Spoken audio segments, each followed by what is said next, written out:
જય શ્રી કૃષ્ણ મિત્રો। અષાઢ વદ 11 કે જેને કામિકા એકાદશી કહેવાય છે।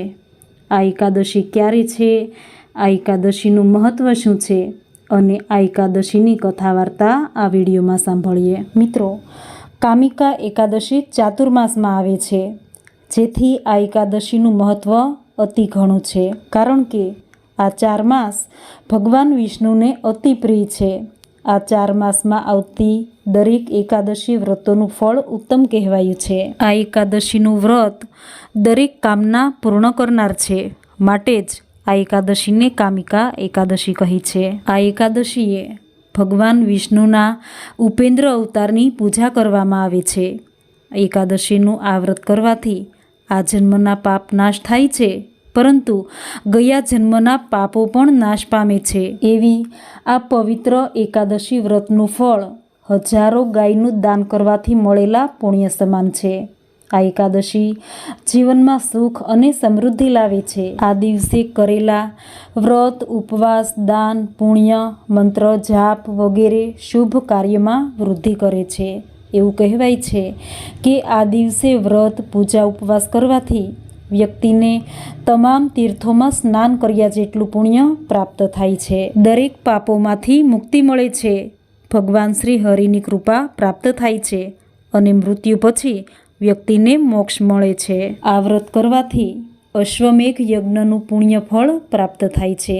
તેમજ આ એકાદશીના દિવસે એકાદશીનું મહાત્મ્ય દર્શાવતી કથા જરૂર સાંભળવી જોઈએ, જે સાંભળ્યા વગર વ્રત કર્યાનું પુણ્ય ફળ પ્રાપ્ત થતું નથી। એવી ઉત્તમ કામિકા એકાદશી છે તારીખ 31 ઓગસ્ટ 2024 બુધવારે। આ દિવસે ભગવાન શ્રી હરિ વિષ્ણુની પૂજા કરવી, આખો દિવસ ઉપવાસ કરવો, બની શકે તો રાત્રિ જાગરણ કરવું। તો સાંભળીએ એવી ઉત્તમ કામિકા એકાદશીની કથા વાર્તા, જેને ધ્યાનથી અને શ્રદ્ધાથી સાંભળજો। બોલો ભગવાન શ્રી હરિની જય।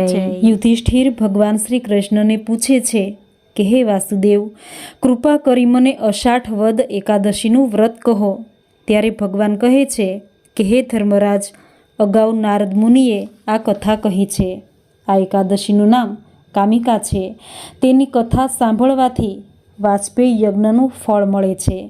જે વ્યક્તિ આ વ્રતના દિવસે શંખ, ચક્ર, ગદા અને પદ્મને ધારણ કરનાર ભીડભંજન અને કમલાપતિ એવા નારાયણ ભગવાનનું પૂજન કરે છે, તેના સર્વ દુઃખ અને પાપ દૂર થાય છે। આ દિવસે વિષ્ણુ ભગવાનના ધ્યાન પૂજનથી જેટલું પુણ્ય થાય છે, તેટલું પુણ્ય ગંગામાં, કાશીમાં, નૈમિષારણ્યમાં, પુષ્કરમાં, કેદારમાં કે સૂર્યગ્રહણના દિવસે કુરુક્ષેત્રમાં સ્નાન કરવાથી પણ મળતું નથી। સિંહનો બૃહસ્પતિ હોય ત્યારે ગોદાવરીમાં સ્નાન કરવાથી અથવા વ્યતિપાતના દિવસે ગંદકીમાં સ્નાન કરવાથી પણ એટલું ફળ મળતું નથી। જે વ્યક્તિ આ દિવસે શ્રીધર દેવની પૂજા કરે છે, તેને દેવ, ગાંધર્વ, નાગ, સર્પ એ સર્વની પૂજા કરવાનું ફળ પ્રાપ્ત થાય છે। સંસાર સાગરમાં ડૂબેલા પાપી માણસોના ઉદ્ધાર માટે આ વ્રત ઉત્તમ છે। આ વ્રત કરનારને મરણ વખતે યમના ભયંકર દૂતના દર્શન થતા નથી, તેની અવગતિ થતી નથી અને તેને નીચ યોનિમાં જન્મ લેવો પડતો નથી। જે વ્યક્તિ તુલસી વડે હરિપૂજન કરે છે, તે જળ કમળની માફક પાપથી લોપાતો નથી। તુલસી દર્શન કરવાથી સઘળા પાપનો નાશ થાય છે। સ્પર્શ કરવાથી શરીરના અંગે અંગ પાવન થાય છે। અભિવંદન કરવાથી રોગનો નાશ થાય છે। તુલસી જળ પીવાથી યમને હરાવી દે છે।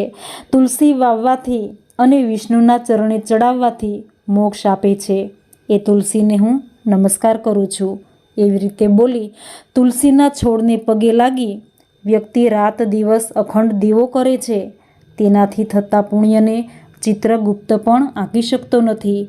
એના પૂર્વજોને અમૃત પાનનો લાભ મળે છે। આ એકાદશી બ્રહ્મ હત્યાનો નાશ કરનારી, ગર્ભ હત્યા મટાડનારી, સ્વર્ગધામે લઈ જનારી અને મહાપુણ્યને આપવાવાળી છે। કામિકા એકાદશીના દિવસે જે દીપદાન કરે છે, તેના પુણ્યની સંખ્યાનો મેળ ચિત્રગુપ્તના ચોપડામાં પણ મળતો નથી।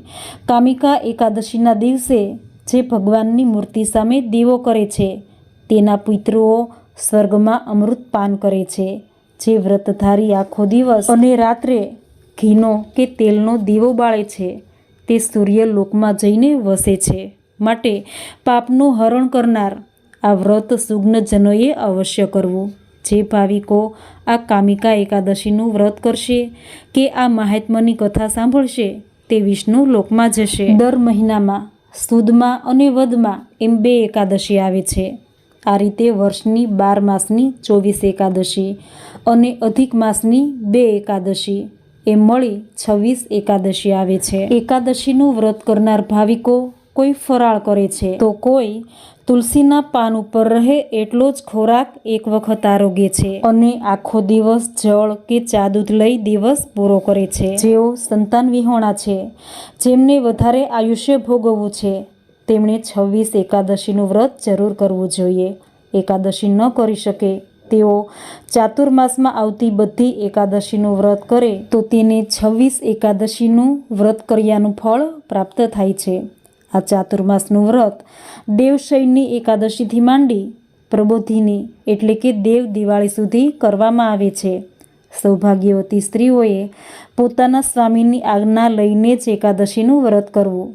પતિની સંમતિ વિના કરેલું વ્રત નિષ્ફળ જાય છે. એકાદશીના દિવસે જળાશયમાં સ્નાન કરવું ઉત્તમ છે. સ્નાન કર્યા પછી શુદ્ધ વસ્ત્ર પહેરી ઈષ્ટદેવનું પૂજન ધ્યાન કરવું. આ દિવસે જૂઠું બોલવું નહીં, નિંદા કરવી નહીં, હિંસા કરવી નહીં અને યથાશક્તિ દાન કરવું. એકાદશીના દિવસે દીપદાન કરનારને પણ ઉત્તમ ફળ મળે છે. એકાદશીના દિવસ અને રાત્રિએ પ્રભુ સ્મરણ અને પ્રભુ કીર્તનમાં આ દિવસ વ્યતીત કરવો. એકાદશીમાં વ્રત, ઉપવાસ, સ્નાન, ધ્યાન અને દાનનો મહિમા મોટો છે. વ્રત કરનાર ઉપર અને વ્રત કથા વાંચનાર કે સાંભળનાર ઉપર ભગવાન વિષ્ણુ સદાય પ્રસન્ન રહે છે. જેના પર ભગવાન પ્રસન્ન હોય તે ભાવિક ભક્તને કોઈ પ્રકારનું દુઃખ રહેતું નથી. તો મિત્રો, આ હતી અષાઢ વદ એકાદશી કામિકા એકાદશી વ્રતની મહાત્મ્ય કથા. વિડીયોને લાઈક કરી કમેન્ટમાં જય શ્રી હરિ લખી ચેનલને સબસ્ક્રાઈબ જરૂર કરજો. જય શ્રી કૃષ્ણ.